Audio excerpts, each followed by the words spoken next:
Peace and praise the sun. First things first. I know you are gonna look at this shirt and tell me that it's wrinkled. I know it's wrinkled. I put it straight out of the basket. I put it on. I didn't feel like ironing it. I love the shirt. It's clean. It's clean. I know it's clean. It's jiggy, but it's wrinkled. So go ahead, tell me in the comments how it's wrinkled. That's fine. Moving on. Let's talk about why your spiraling thoughts is messing up your frequency and it's ruining all of the things that you're trying to manifest for yourself. Now, I know myself personally, my brain at nighttime is just always going. I sleep well, but the brain, the organ itself, is always going. Now, for some people, that's kind of chaotic for you, because if your mind is predominantly thinking negative thoughts and it's thinking the same negative thoughts that it's thought the day before and the day before and the day before, then you are connecting with the negative aspect of your psyche involuntarily, consistently, and that's going to throw you off. Now, why is this happening? Well, it's because of the human condition, as I have written so cleanly and neatly on here.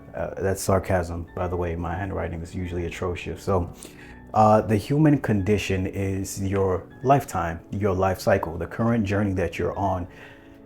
You are limited by the constraints of the human condition, which is 3D and your brain or your mind. And it's something that you're here to master. Okay, so we are the masters of limitation. Your awareness is different from a second density being, and we haven't even gotten to talking to densities, but a second density being would be animals, so cats and dogs and cows and deers and all these things. So they too have a brain, and yet they lack the intellect that we do. So they don't have a level of self-awareness and connection to our bodies that we do. They just they know that they have a sense of self, but they don't have a sense of ego. You know what I'm saying? So a cat is not waking up in the morning thinking like, oh my God, I shouldn't have shitted on the floor yesterday and pissed my owner off. Or rather a dog, since dogs are more likely to do that. But I have cats too, and they have done that. So, but I'm getting at that because it is not you that is causing this spiraling in your mind. It is not you who is saying, man, I should really involuntarily think negative thoughts consistently every single day of my life. It is not you. It is the human condition, which is your mind, your ego, which is what you're here to overcome and learn from and grow with. And as we grow as individuals, we help other people grow as well. And that's what my mission is here for you today.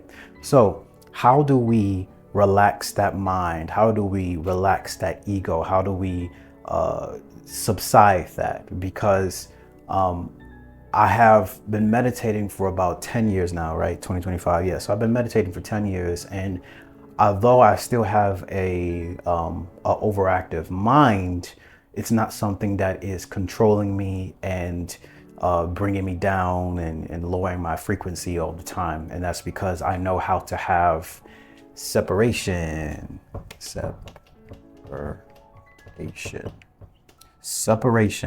I think this marker's dying. Separation is a skill set that you cultivate through meditation.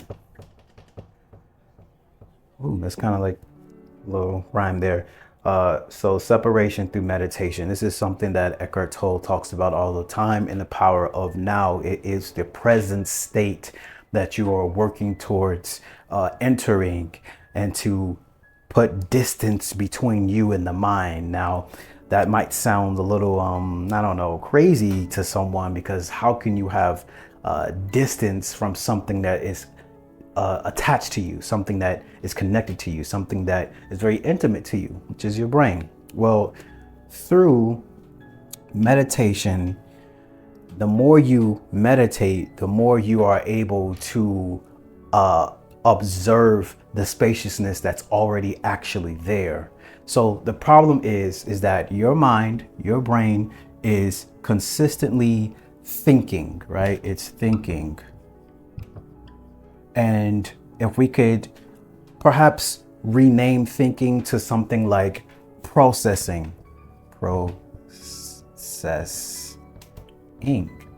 processing. So your brain is constantly processing information all the time through electrical signals with neurons inside of your brain. So it's communicating with various parts of your body, and your consciousness, going out of space here, but I'm just gonna put consciousness right here. Consciousness. Your consciousness is the thing that is aware of this thinking process. So here's the major hack, here's the major key, here's the major epiphany, okay? So your identity,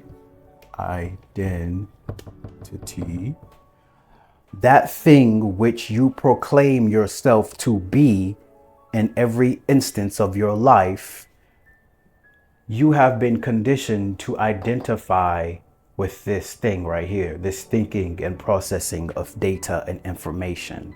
And because of that, you've created a ego. Now I'm trying to rebrand ego into persona, because ego has like just so much negative connotation. Like it's such an old word, and you know, it's just we need to rebrand the word ego into persona, because your ego is not something that's negative. It's simply the structure for you to have this experience. If you had no ego, there is no container for you to experience third dimensional reality, so that you can go on this learning journey and, you know, go through this experience. So like, I'm trying to get people to say persona, because their persona is, it's the aspect of you that needs this experience. Okay, so because we don't have the necessary education and spiritual awareness and teachings, I'm not going to say we, because there are certain parts of the planet that does teach us, like Buddhism and Hinduism and stuff like that. The Eastern religions and philosophies, they talk about this significantly a lot. Like there are certain cultures that completely figured out everything that the Western world is still struggling with, like completely figured out. And yet here we are living like cavemen. But you have an identity that is subconsciously connected and identified with this thinking process. And because of that, every time there's an electrical signal going off in your brain and it's creating a narrative, okay, so I'm going to just put story here because it's the same thing, right? So these thinking processes create narratives and stories. And if you do not have a high enough frequency, a high enough level of consciousness or awareness above that. So let's try to map this out and make it more tangible. Okay, so let's say that your thinking process is happening on level 3 reality. Let me see if this is still in view. Okay, so this is, I'm just going to put 3D. Okay, so thinking processes are happening here. Okay, so if you have an awareness and frequency that's above that thinking process, that signal flow, okay, so if your awareness is above all of this thinking process, then you don't get swept away into that narrative and story. And that's usually what people are suffering from, is the lack of self-awareness. Okay, the lack of self-awareness is what's taking you into this spiraling thinking process, narrative and story. And that is what's essentially ruining your frequency, because now as you're operating on 3D reality, now it's driving you lower, it's taking you lower. Okay, so we haven't talked about the Hawking scale of consciousness. I believe that's what it is. It's like that cone that you probably see all the influencers on YouTube put up. So it looks something like this, right? So the lower levels of awareness is like fear. Okay, I'm just gonna put fear here. And this like super conscious. I have enough space. And that's also equivalent to like love. So love somewhere down here. So what's happening is that you have a voluntary thinking process that's driving your frequency, your consciousness, your awareness into these lower levels.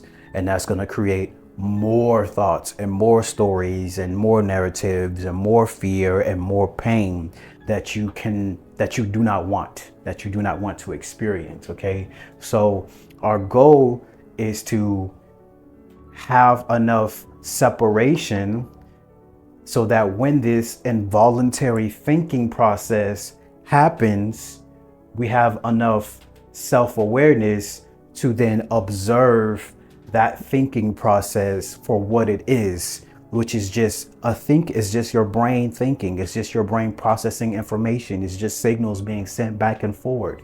And how you make that subside, how you turn that down, if there's like a volume button, right?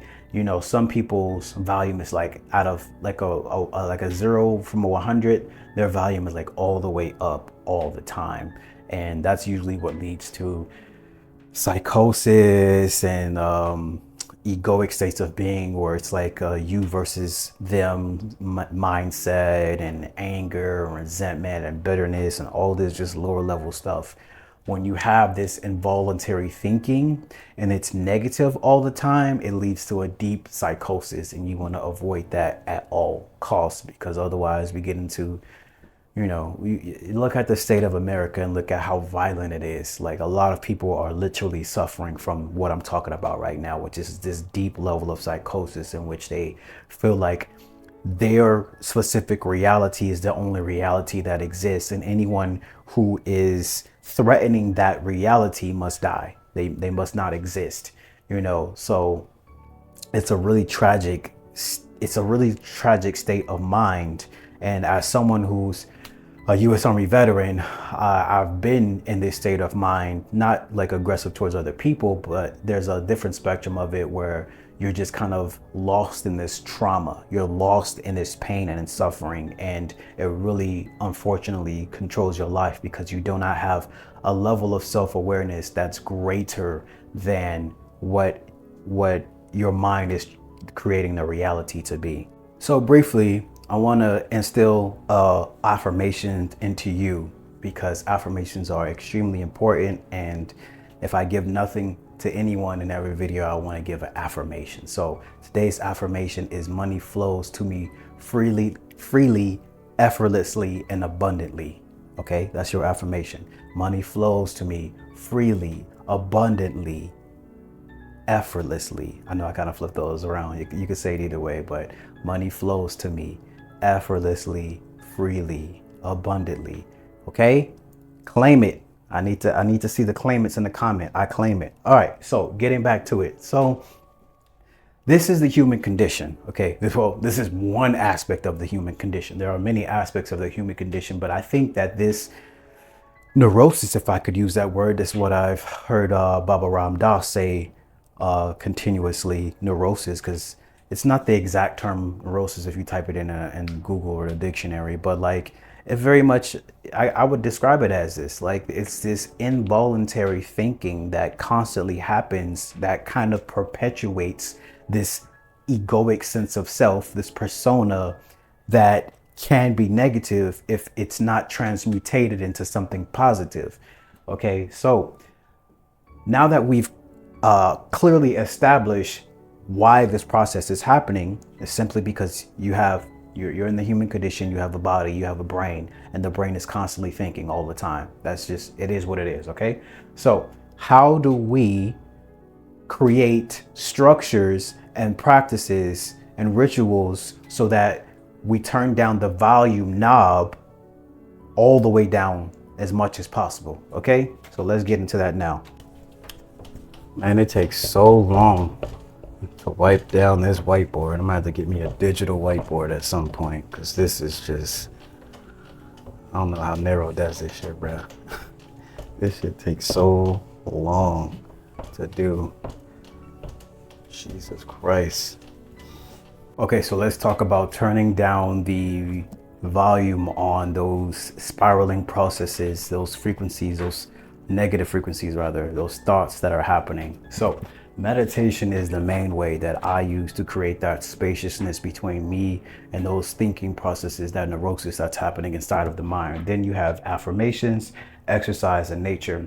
I put meditation at the top because I feel like it is the most effective and highest probability way to lower that spiraling, lower that those negative thinking, lower that neurosis that's happening inside of the mind, because quite literally it's allowing you to not identify with those thoughts that are happening inside of your mind, but rather being the conscious observer. That's something that I forgot to mention earlier when I was talking about identity and identification.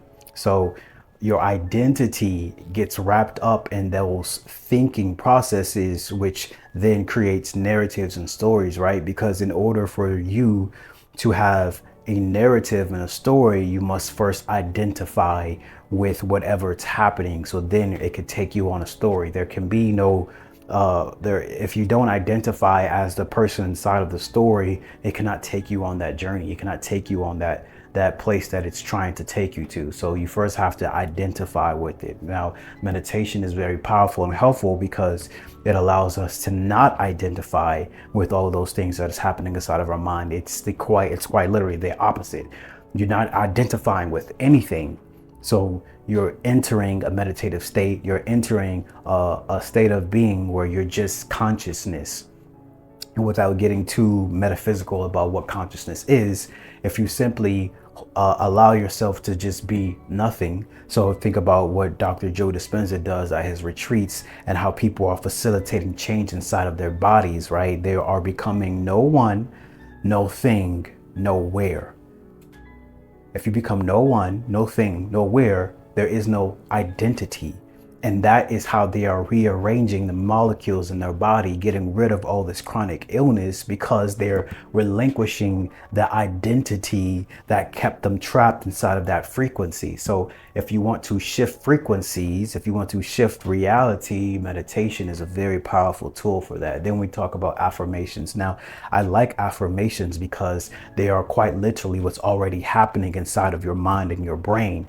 It's just that we have negative affirmations that are happening involuntarily, and they start to reinforce negative thinking inside of us, and that's quite literally what we don't want to happen. We don't want negative affirmations that are creating I'm not worthy, I am poor, or I'm unhealthy, or I'm so ugly, or no one likes me, or I'll never be successful, or I'll never be healthy, or just like any of those things that are created in scarcity and lack is the literal opposite of what you want, because what you focus on is what your reality is created. I was literally just talking to my mom about this, if you focus on the reality in which you don't have these things, if you focus on a reality where you don't have appreciation and gratitude for the things that you have in your life, then all you will focus on is the things that you don't have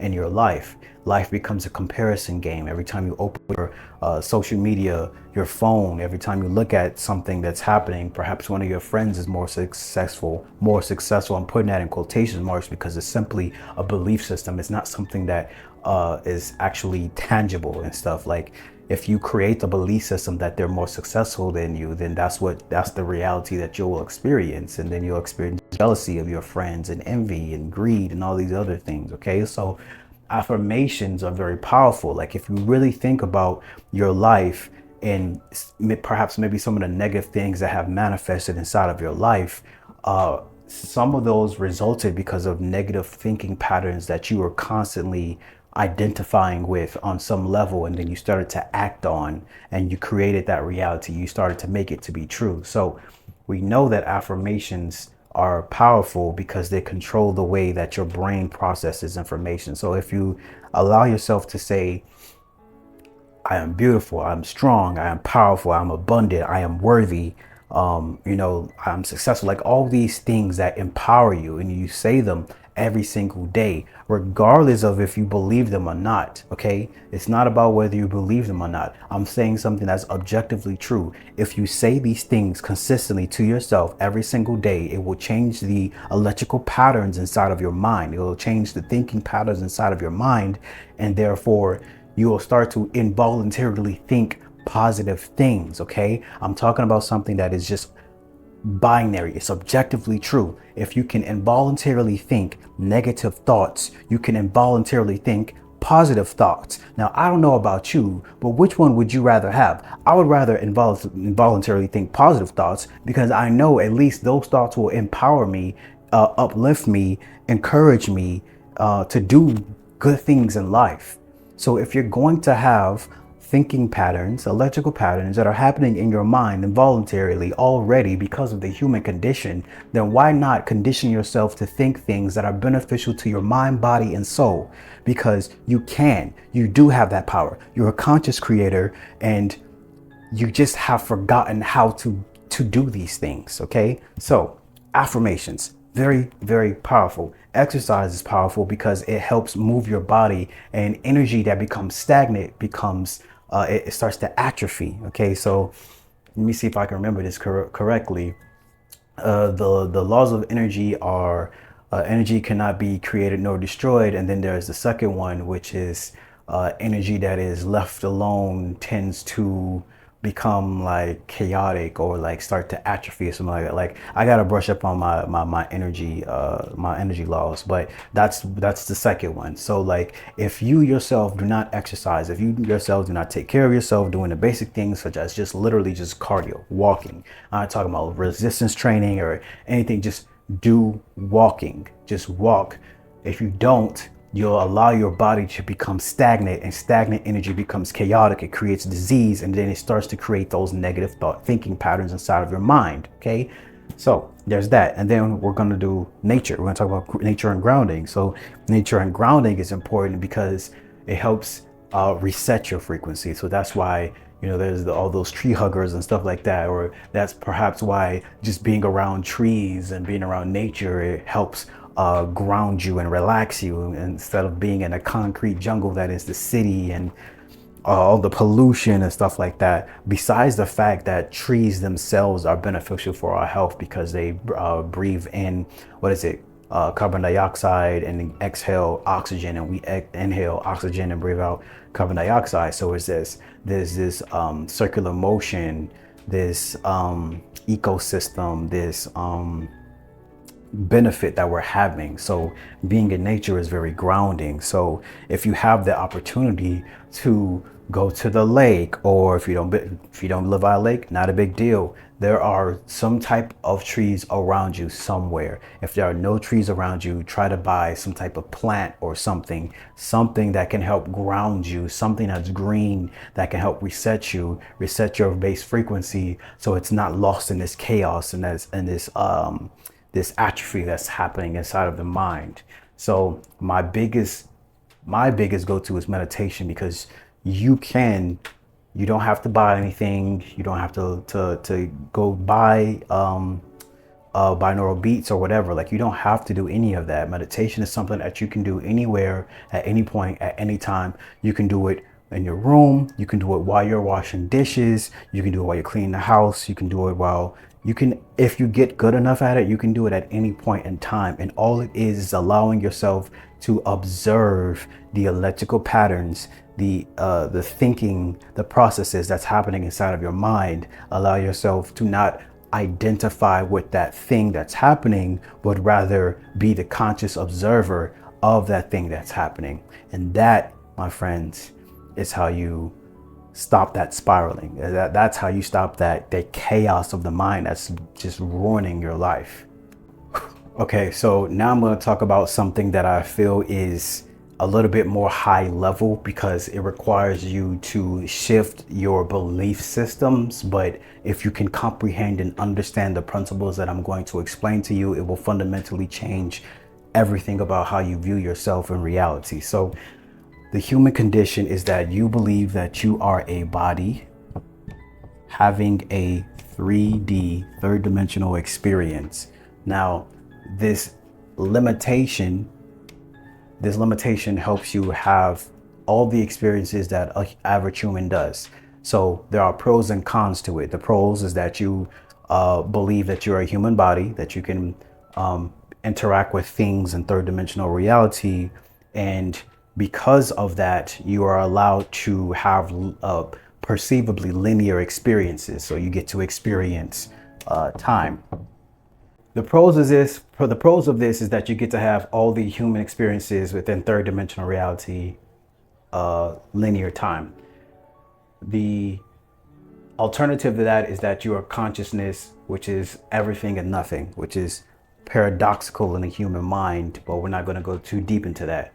The cons to this is that because of that, you experience all the things that the average human does, which is the complete range of emotions, from complete ecstasy to complete fear of death and uncertainty and all these things. So the powerful reframing is that we're going to switch this to say that you are not just this. This is an aspect of you. And on some level, if you have any type of religion that has something that is called a soul, if it talks about something called a soul, then on some level, you fundamentally do not believe that this is just you. Because in order for you to have something that is going to transition to be with God or whatever higher power that you might believe in order for there to be this transition, you have to fundamentally know that this is not all that there is to you. It's just an aspect of you. And if this is just an aspect of you, then that means there is more to the equation that is you, which is very powerful, because on some level, you might already believe that you have a soul. And if you have a soul, then that means that when this time period is done, this third dimensional linear time is done, there's more to experience. So that should automatically alleviate a lot of fears that you experience inside of this construct, which is your ego, your persona. Okay. So I hear a lot of people from different religions talk about the soul and stuff, and yet they still behave as if this is all that there is. That just doesn't fundamentally make sense to me, because if you're talking about a soul and you know that you have a soul, and I'm talking about knowing, not believing, if you know that you have a soul, then fundamentally you should behave as if you have one. And if to behave as you have one would means that you need to do things to get in touch with this aspect of you, but yet most people don't do that. So to further extrapolate on that, the powerful reframing is that I have a body. I am not the body. And this is not new. This is not something that is groundbreaking, but yet it's something that's very powerful if you can know it and not believe it. Because if you believe it, it doesn't create conviction inside of you. You need to have conviction. And when you have conviction, you behave completely differently. You behave completely differently. When you believe something, that leaves room for doubt. When you know something, there is no room for doubt. It's divine. It's truth. It's fundamental. Okay? So with that being said, it helps alleviate. Now we're going to have a whole different conversation about this, because this is something that's very deep. It has a lot of complexity to it, but a lot of the pain and suffering that you're experiencing is because of your limited identity and the reality that you're creating for yourself as you identify in three-dimensional reality with this persona ego that you're creating for yourself. And if you wanted to evolve from that level of thinking, evolve into a higher level of awareness, I think there's like cat hair in my face or something like that. If you want to evolve into a higher level of understanding yourself, then you have to fundamentally change the way that you perceive of yourself. And if you change the way that you perceive of yourself, you will change the fundamental reality that you're subconsciously creating for yourself, because you are not the subject of reality. You are the co-creator of reality. You are the consciousness that is interacting with reality constantly. Just because you do not see things within inside of the light spectrum that we observe reality, doesn't mean that you're not influencing the particles and atoms that are around you all the time. Okay. So I hope that was beneficial for you. You are consciousness having a human experience. Do not get lost inside of the human experience, because it's just one aspect of the infinite being that you are. One love.